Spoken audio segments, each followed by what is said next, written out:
అదే RTV app వార్తల్ని క్షణాల్లో చదివే అవకాశం ఉంటుంది. ఒక న్యూస్ పేపర్, ఒక టెలివిజన్ ఛానల్ మీ చేతుల్లో ఎప్పుడు ఉంటాయి. 2 feet లోనే ఉంది. ఎందుకంటే ఒకసారి జీపీఆర్ మిషన్ తీసుకుని లోపల ఆల్రెడీ సర్వే చేస్తున్నారు. ఒకసారి ఆ విజువల్స్ వేయండి. జీపీఆర్ మిషన్వి. సో లోపలికి వెళ్ళిపోయి జీపీఆర్ మీకు తెలిసే ఉంటుంది, జీపీఆర్ మిషన్ ద్వారా సర్వే చేయడం అనేది. సో జీపీఆర్ మిషన్ ద్వారా ఇక్కడ జస్ట్ చూడండి, గ్రౌండ్ పెనిట్రేటింగ్ రాడర్ అని చెప్పి ప్రజెంట్ చేస్తున్నారంట. ఇదంతా 10 మీటర్లోనే జరుగుతోంది. సో ఇక్కడ చివరికి చూడండి, ఇక్కడ మనిషి కూర్చొని ఉన్నాడు కదా, ఈ మనిషి కూర్చొని ఉన్న దగ్గర నుంచి ఆయన తల భాగం తగులుతుంది. కూర్చున్న తర్వాత తల భాగం పైన తగులుతుంది. చూడండి ఎంత ఎంత అయింది అంటే 9.2 మీటర్స్ ఉన్నది, అది కాస్త అంత ఎత్తుకు వచ్చేసింది. మాక్సిమం ఒక 2 feet 3 feet అంతే. ఆయన పాకుతూ వెళ్తున్నాడు అక్కడ మిషన్. అంటే ఎంత ఉన్నట్టు అది లాస్ట్ గా టిప్ ఇక్కడ మీకు కనబడుతుంది కదా, అదే కదా. కాబట్టి then it shows the severity of the situation. Okay, so ఇప్పుడు ఆల్టర్నేట్ ఆప్షన్స్ అంతా క్లియర్ గా మీకు అంతా ఇప్పుడు ఒక ఐడియా వచ్చింది అందరికి, చూసే వాళ్ళకి కూడా. సో ఏంటి నెక్స్ట్ ప్లాన్ ఏంటి? ఇప్పుడు ఆల్మోస్ట్ 6 days అయిపోతుంది, ఇప్పుడు ఇంకా సహాయక చర్యలు కొనసాగుతాయి. మీరు ఎగ్జాక్ట్ గా చెప్పిన తర్వాత ఆ 10 meters లోనే ఏమైనా జరిగి ఉండాలి అంతే. సో 10 meters లో వారిని కనుగొనాలన్నా ఏం చేయాలి? ఆప్షన్ ఇప్పుడు నెక్స్ట్ ఆప్షన్ ఏంటి? నెక్స్ట్ ఆప్షన్ ఇప్పుడు ఆ స్కానింగ్ ద్వారా వాళ్ళని ఎక్కడున్నారు లొకేషన్ తెలుసుకుంటారు. వాళ్ళని ఇక ఇప్పుడైతే ఇక మనం అనుకునేది ఏంది, ఇక వాళ్ళని అందరినీ బయటికి తీసుకురావాల్సి వస్తుంది. ఇప్పుడు వరకు చాలా ట్రై చేశారు. రాట్ హోల్ మైనర్స్ అని ఎవరు వెళ్ళారు, ఎవరు పోలేకపోయింది. ఇప్పుడు ఇక అందులోనే చూస్తున్నారు. ఇక వేరే దగ్గర ఇక వాళ్ళకు లేదు కదా, స్పేసే లేదు. ఇప్పుడు అందులోనే చూస్తున్నారు ఇక ఆ 10 metersని. కాబట్టి వాళ్ళని స్కాన్ చేసేసి లొకేట్ చేసి బయటికి తీసుకొచ్చి వాటర్ ఇంకా వాటర్ వస్తూనే ఉన్నాయి. ఇంకా వాటర్ కంటిన్యూ ఉన్నది. ఇప్పుడు ఇంకా కూడా 3500 liters per minute. ఇప్పుడు ఇంకా ఏదో పెరిగింది కూడా అన్నారు, ఏదో 5000 కూడా వరకు వచ్చిందని ఏదో అన్నారు. మరి నాకు తెలియదు ఎంత ఉన్నారు. ఇప్పుడు వెనక భాగం మొత్తం కూడా, అంటే మీరు చెప్తున్న ప్రకారంగా ఆ 10 meters లో వాళ్ళు ఇరుక్కుపోయారు. ఆ వెనక భాగం కొంత దూరం వరకు మొత్తం కూడా ఈ డిబ్రీస్ ఉన్నాయి. ఇవి ఆ పడిపోయిన రాళ్ళు ఉన్నాయి, టీబీఎం మిషన్ సంబంధించి మెటల్ కూడా ఉన్నాయి. ఆ మెటల్ చూడండి ఒకసారి మీరు, అక్కడ కంటిన్యూస్ గా వాళ్ళంతా భుజాల పైన మోస్తూ వెళ్తున్నారు. ట్రాక్ కూడా కేవలం 12.6 kilometers వరకు అవైలబుల్ గా ఉంది కంటిన్యూస్ గా లోకో ట్రైన్ వెళ్ళడానికి. ఆ తర్వాత లేదు. సో ఇప్పుడు ఆల్రెడీ 6 days అవుతుంది, మీరు చాలా క్లీన్ గా అబ్జర్వ్ చేస్తూనే ఉన్నారు. ఇప్పుడు వరకు సహాయక చర్యల్లో ఏది చాలా కీలకంగా కాబోతోంది? ఇప్పుడు ఆ స్కానింగ్ చేసి వాళ్ళని బయటకు తీయడమే కీలకం కాబోతుంది. జీపీఆర్ ఫస్ట్ వాళ్ళని తీయడం అనేది ఫస్ట్ ప్రియారిటీ అండి. దాని తర్వాత టోటల్ డెబ్రిస్ క్లియర్ అవుతుంది. డెబ్రిస్ క్లియర్ అయిన తర్వాత దెన్ ఎంత డ్యామేజ్ అయిన దాని మీద ఎస్టిమేట్. అసలు ఇప్పుడు ఏంటిది టీబీఎం ఎంత? మీరు చెప్పండి, టీబీఎం మిషన్ బాగానే ఉందా? ఎందుకంటే బాగుండండి, దాన్ని కట్ చేసి పీసెస్ అన్ని తీసి బయటికి తీసుకొస్తారు. యూజ్లెస్ కదా. ఇప్పుడు ఇక దాన్ని బట్టి దాన్ని ఏమైనా పనికొచ్చేది ఉందా, మళ్ళీ ఏమైనా చేస్తారా అనేది ఇక టోటల్గా బయటకు వచ్చినాక దాన్ని స్కాన్ చేస్తేనే మనకు తెలుస్తుంది. అది బయటకు తీసుకోవడానికి పాసిబుల్ అవ్వదన్నారు కదా. ఇప్పుడు అందుకని కట్ చేసి పట్టుకొస్తున్నారు కదా. ఓకే, టీబీఎంని తీసుకొచ్చి దాన్ని కట్ చేసి, అందుకని మనకు మొన్న పేపర్లో ఏమొచ్చిందంటే అసలు ఏజెన్సీ మొదలు టీబీఎం కట్ చేయడానికి మొదలు ఒప్పుకోలేదు. తర్వాత ప్రెషరైజ్ చేయడంతో there is no other go అన్నప్పుడు వాళ్ళు ఓకే అన్నారు. ఇక ఇప్పుడు ఓకే అన్నారంటే ఇక రేపటి నాటికి మీరే ఇవ్వాలనే కాడు కూడా అడుగుతారు వాళ్ళు. కాబట్టి వాళ్ళ పరిస్థితి ఏంటంటే ఇప్పుడు వాళ్ళకు సహాయక చర్యల్లో తప్పకుండా టీబీఎం తీసేయాలన్నప్పుడు తీసేసి విడిభాగాలు మొత్తం తొలగించి, ఇక్కడ చూడండి హిటాచి మిషన్, ఒక మినీ హిటాచి మిషన్ పంపించారంట. సో నిజంగా చూస్తుంటే పాపం ఇక్కడ సహాయక చర్యలు చేపట్టే సిబ్బంది ఇంతలా కష్టపడుతున్నారంటే రెగ్యులర్ గా కష్టపడే కార్మికులు చూస్తే వాళ్ళ సంగతి కొంత ఇబ్బందికరమే. సో ఇప్పుడు ఈ మొత్తం మిషన్ ని మొత్తాన్ని విడిభాగాన్ని బయటికి తీసిన తర్వాత మళ్ళీ దాన్ని అమర్చాలని ఎంత టైం పట్టొచ్చు? అది పైసలు అంటే ప్రాబ్లం కాదు, అది ప్రాబ్లం కాదు, మిషన్ నాకు ప్రాబ్లం కాదు. అసలు దాని అక్కడ ట్రీట్మెంట్ ఏంటిది, అసలు దాని పరిస్థితి ఏంది, ఏ విధంగా ఉన్నది?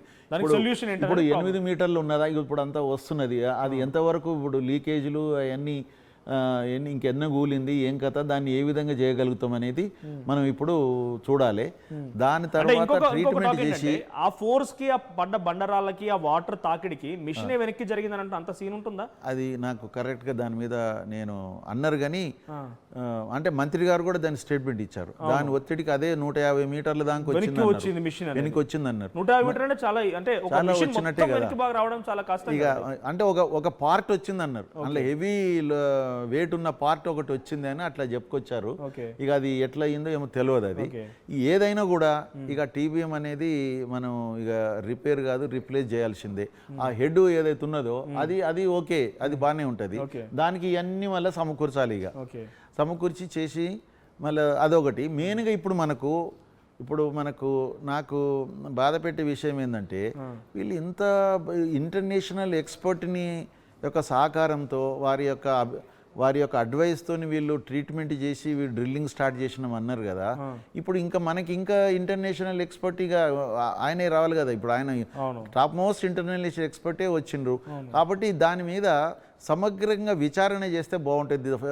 రీజన్ ఫర్ ఫెయిల్యూర్ అసలు ఏంటి, థర్డ్ పార్టీ టెక్నికల్ ఆడిట్ కావాలండి. టోటల్గా దేని మీద కావాలంటే అసలు 5 ఏళ్ళు బదులు 20 ఏళ్ళు ఎందుకు అవుతుంది, దాని తర్వాత ఎందుకు మొదటి నుంచి అసలు మొత్తం ఉన్నటువంటి 20 సంవత్సరాలలో దాదాపు 8.5-9 సంవత్సరాలు నో డ్రిల్లింగ్. అదే ఒక నిమిషం సార్, ఇక్కడ మీ ఎక్స్పీరియన్స్ లో ఎన్నో ప్రాజెక్ట్స్ చూస్తుంటారు, ఎన్నో కంపెనీలను చూస్తుంటారు. ఇలా ఇంతలా ఇబ్బంది పెట్టి ఇన్ని సంవత్సరాలు పొడిగించే కంపెనీల బ్లాక్ లిస్ట్ వేరారా? అంటే బ్లాక్ లిస్ట్ వేయడం కానీ వారికి యాక్షన్ తీసుకోవడానికి ఏమి ఉండదు, ఎందుకంటే అది ఒక పర్సన్ ఓరియంటెడ్ కాదు కదా. ఉన్నది ఇప్పుడు అతన్ని తీసి ఇంకొకరిని పెట్టాలంటే కూడా ఎటువంటి పరిస్థితి ఉందంటే ఈపీసీ సిస్టమ్. ఒక ఈపీసీ సిస్టంలో ఇప్పుడు ఇది ఒక యునిక్ ప్రాజెక్టు. ఇందులో ఒక టీబీఎంతో పని చేసినటువంటి అనుభవం వీళ్ళకే ఉన్నది, అంతే కదా. ఇప్పుడు 20 ఏళ్ళ నుంచి వీళ్ళకి అనుభవం ఉన్నట్టే కదా. ఇక ఎవరికి లేని అనుభవం వీళ్ళకు ఉన్నది ఇప్పుడు. కాబట్టి ఆ అనుభవం అది వదిలిపెట్టేసి ఇప్పుడు కొత్త వాళ్ళని పడితే ఇప్పుడు కొత్త రేట్లతోని వాళ్ళకి ఇవ్వాల్సి వస్తుంది బ్యాలెన్స్ వర్క్. కొత్త రేట్లు అనే వరకు ఏమవుతుందంటే ఇప్పుడు ఒరిజినల్గా మేము 2004లో మేము ఉన్న రేట్లను ఒక మామూలు నార్మల్ టన్నల్కు 1 మీటరు లెంత్లో డ్రిల్ చేయాలంటే ఒక 1000 రూపాయలు ఖర్చు అవుతుందని మాకు అంచనా ఉండే అప్పుడు. అదే టీబీఎంతో చేయాలంటే 5000 ఖర్చు వచ్చింది. ఇప్పుడు ఇది 5000 ఖర్చు మీటర్కి, 1 మీటర్కు. ఇప్పుడు అదే టీబీఎంతో ఇప్పుడు చేయాలంటే 25,000 అవుతుంది. కాబట్టి మరి ఇప్పుడు ఈయన తీసి ఆయనను పెట్టాలంటే మరి ఈయనకి ఇంత సపోర్ట్ చేస్తే అయిపోతుంది కదా. ఫైనాన్షియల్ ఆస్పెక్ట్స్లో గవర్నమెంట్ ఆలోచించే విధానం లేదు. అట్లా ఆలోచించే గవర్నమెంట్ కూడా మన రివైజ్ ఎస్టిమేట్ కూడా వీళ్ళకు కొంత రేట్స్తో కూడా.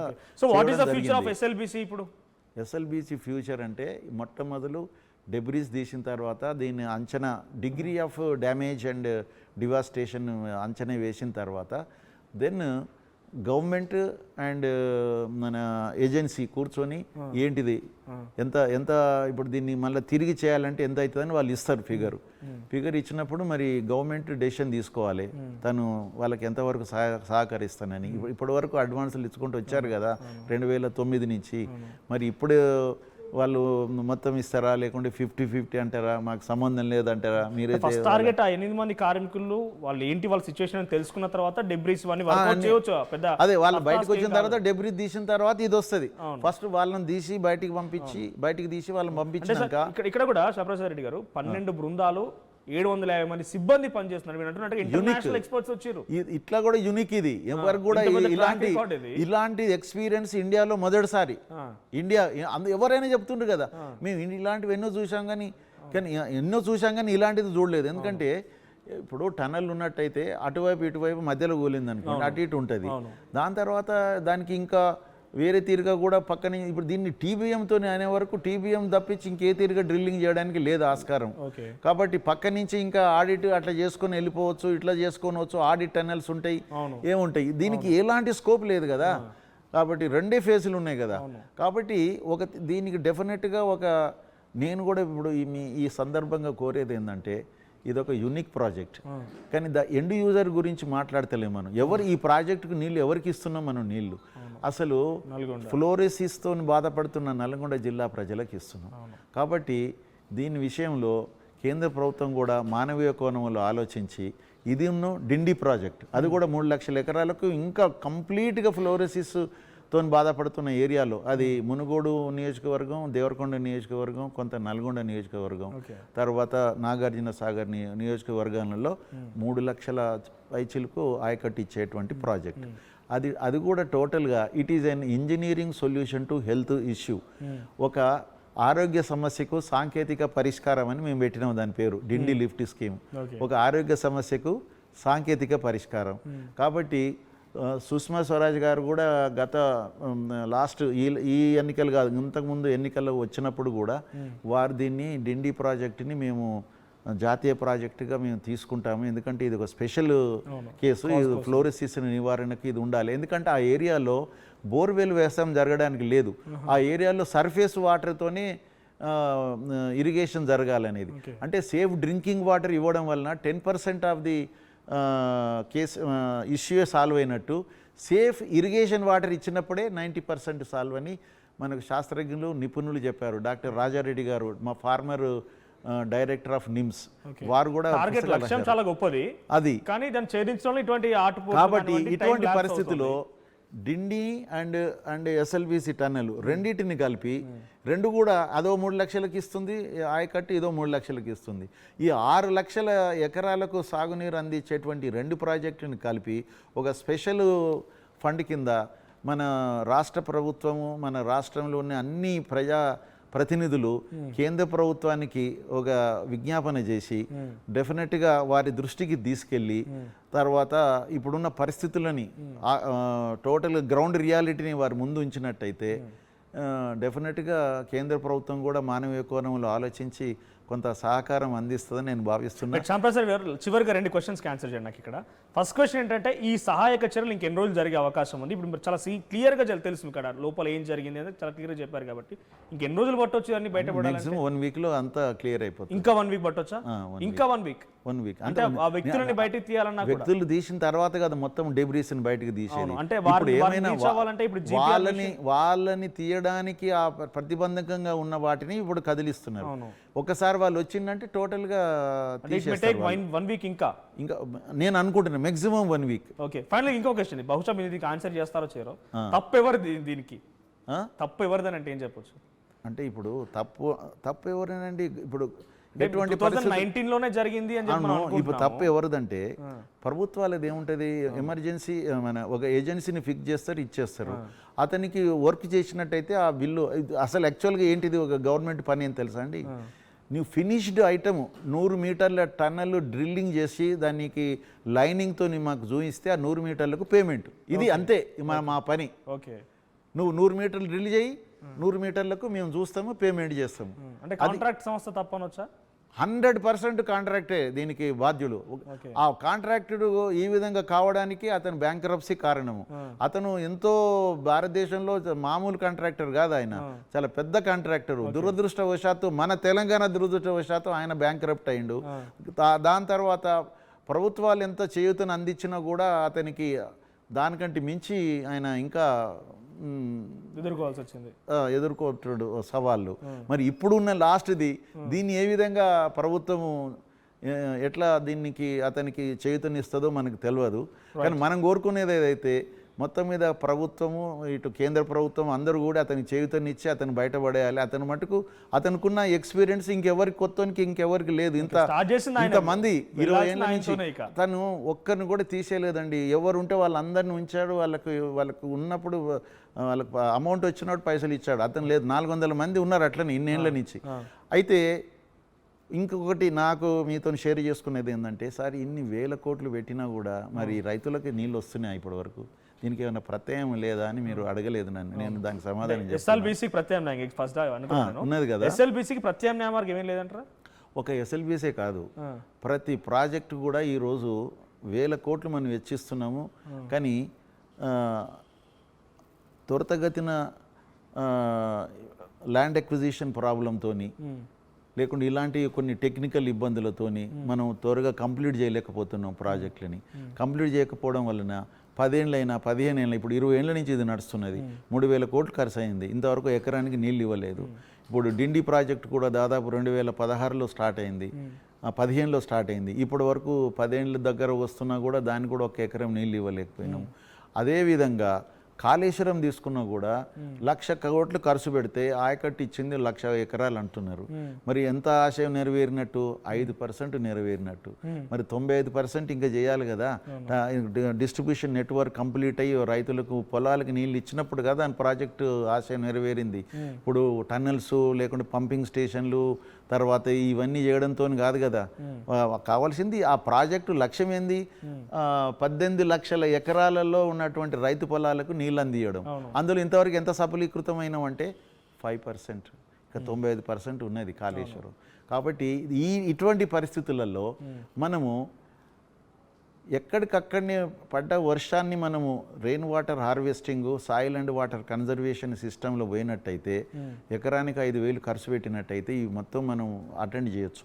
ఇప్పుడు ఏమవుతుందంటే ఈ ప్రాజెక్టులు వచ్చేంత వరకు ఆగాలంటే రైతులు రోజు రోజుకు మీకు వ్యవసాయం అనేది సీరియస్ రైతులు తగ్గిపోతున్నారు రోజు రోజుకు. సీరియస్గా 24 అవర్స్ ఓన్లీ వ్యవసాయం చేసేటువంటి వ్యక్తులు మీకు ఊర్లో చాలా తక్కువ మంది అవపడతారు.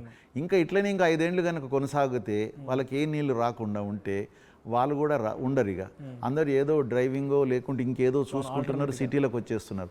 ఈ టైంలో మనం చేయవలసిన పని ఏంటంటే అక్కడ ఉన్నటువంటి గ్రౌండ్ వాటర్ రీఛార్జ్ చేసేటువంటి పద్ధతులు చేపట్టినట్టయితే కనీసం రైతుకు ఉన్నటువంటి వాళ్ళ బోర్లు, ఇప్పుడు తెలంగాణలో 32 లక్షల బోర్లు ఉన్నాయి. మరి ఆ 32 లక్షల బోర్లు 2 లక్షల ఓపెన్ వెల్స్ ఉన్నాయి, తర్వాత ట్యాంక్స్ ఉన్నాయి, ఒక 46,000 ట్యాంక్స్ ఉన్నాయి.